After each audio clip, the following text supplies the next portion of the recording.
Good evening, I'm John Shainman. James Whelan's forecast is less than a minute away. Here's a quick look at your WPTV headlines. A Port St. Lucie neighborhood stunned after a double murder-suicide Saturday night with the couple's 2 children asleep inside the home. This in the 3200 block of Southwest Constellation Road. When police arrived, they found the man who made the 911 phone call dead with a gunshot wound on the back patio of the home. Another man and the woman found dead inside. Police say the 2 children, both juveniles, were still asleep in their beds when the SWAT team showed up. Children are currently in the care of the Department of Children and Families. 3 people, including 2 kids, hospitalized with serious injuries after they were hit by a vehicle in Lantana. The driver seen here, 55-year-old Oscar Chirinos, had no license according to investigators and now faces charges. The sheriff's office says a woman and the 2 children, ages 2 and 6, were in a pedestrian crosswalk on Congress last night around 8 when they were hit.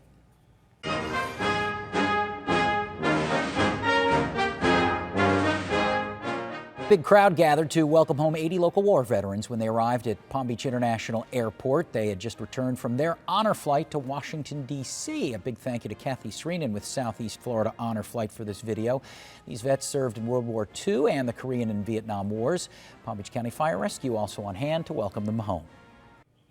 All right, keeping an eye on the tropics here. We have 2 named storms here. We'll talk about those in a second. And we also have this out here has a high chance to develop here in the upcoming days. If it does, even it could be as soon as tonight or even tomorrow. If it does, it'll get the name Lorenzo. First, Tropical Storm Jerry. We've been tracking this for a little while.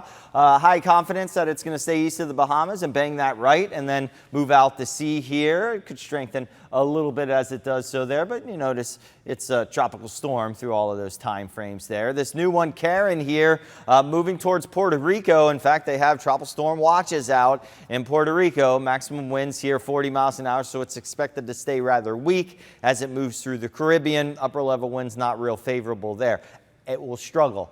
After that, it does have an opportunity to strengthen here as conditions will become a lot more favorable, and we could see some slight strengthening there as we go towards the end of the week. Then we could see this bang a left and head closer towards the Bahamas here as we get into next week. So this is definitely one we need to keep an eye on here, Karen, as we go into the upcoming days. It still has an opportunity to move to the north. It's looking more likely that it misses that trough and bangs left and comes a little bit closer. So again, still a lot of uncertainties with this upcoming storm here. 7-day forecast, not going to bother us this week at all. Beautiful week, in fact, very fall-like, and what you know, fall begins on Monday, and it's going to feel nice out there. In the mornings, we could even see some 60s in the inland areas each morning, so that's not bad, and low humidity, or lower humidity. And then as we get towards the end of the week, we bring back some humidity and also rain chances next weekend.